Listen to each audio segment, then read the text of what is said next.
Hello, how are you doing? Nice to see you. Good morning. Good morning. How are you doing? Good morning. Good morning. How are you? Good morning. Good morning. Good morning. Good morning. Good morning.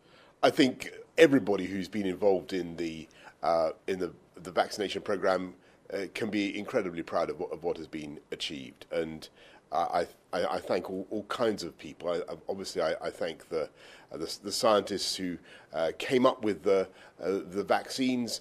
I thank the people who've got it all together, who organised it. But if you look at what's happened in the last few weeks, it's been an unbelievable effort by the NHS.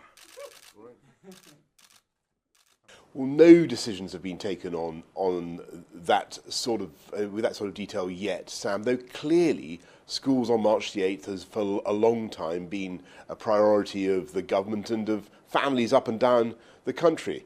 We'll do everything we can to make that happen, but we've got to keep looking at the data. We've got to keep looking at the rates of infection. Don't forget, they're still very high, still 23,000 or so in COVID patients in the NHS, more than at the April peak last year. Still, sadly, too many people dying of this disease. Rates of infection, although they're coming down, are still comparatively high. So we've got to be very prudent.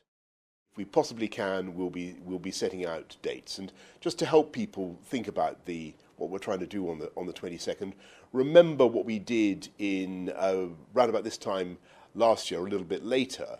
We set out a roadmap going forward into the summer and looking a little bit beyond. That's what we're going to be trying to do. And the dates that we'll be setting out will be the dates by which we hope we can do something at the earliest, if you saw what I mean. So that's it's the target date by which we hope to do something at the earliest. If, because of the rate of infection, we have to push something off a little bit to the right, delay it for a little bit, we won't hesitate to do that. I think people would much rather see a plan that was cautious but irreversible, and one that proceeds sensibly in accordance with where we are with the disease. I think inevitably there will be great interest in ideas like can you show that you've had a vaccination against COVID in the way that you sometimes you have to show that you've had a vaccination against yellow fever or other diseases in order to travel somewhere. I think that's going to be very much in the mix down the road. I think that is going to happen.